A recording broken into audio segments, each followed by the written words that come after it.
నమస్కారం అండి.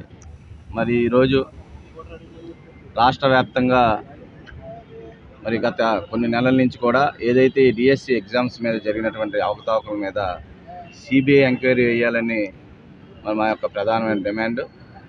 దాన్ని ఈ యొక్క కూటమి ప్రభుత్వం చాలా ఈజీగా తీసుకుంటున్నారు. వాళ్ళు ఏదైతే ఇప్పుడు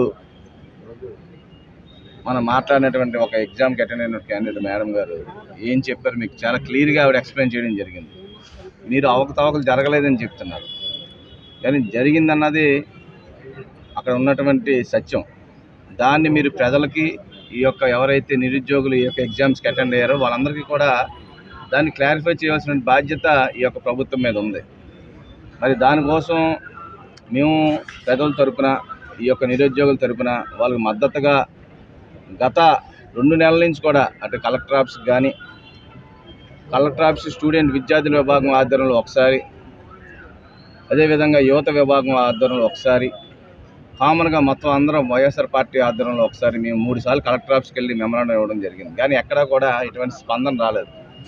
దానివల్ల మేము ఈరోజు అన్ని నియోజకవర్గాల్లో 175 నియోజకవర్గాల్లో కూడా రిలే నిరాధ్యక్షలు చేస్తున్నాం గత 3 రోజుల నుంచి కూడా.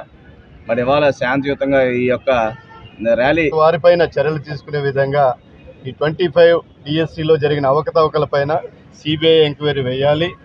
అలాగే మరి న్యాయ విచారణ జరిపించి తప్పులు చేసినటువంటి వారిపైన చర్యలు తీసుకోవాలి. నిరుద్యోగ భృతి అమలు చేయాలి. ఫీజు రియంబర్స్మెంట్ రిలీజ్ చేయాలి.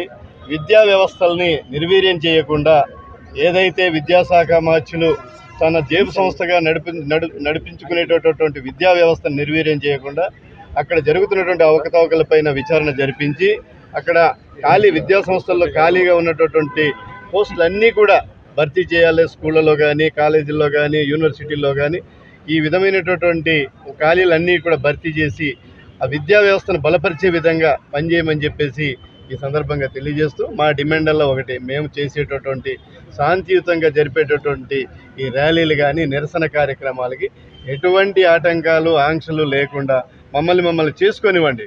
లేదనుకుంటే ఇంకా ఉధృతం చేయాల్సినటువంటి అవసరం వస్తుంది. మేము ఉధృతంగా చేస్తే మీరు ఎవరు కూడా ఆపలేరు.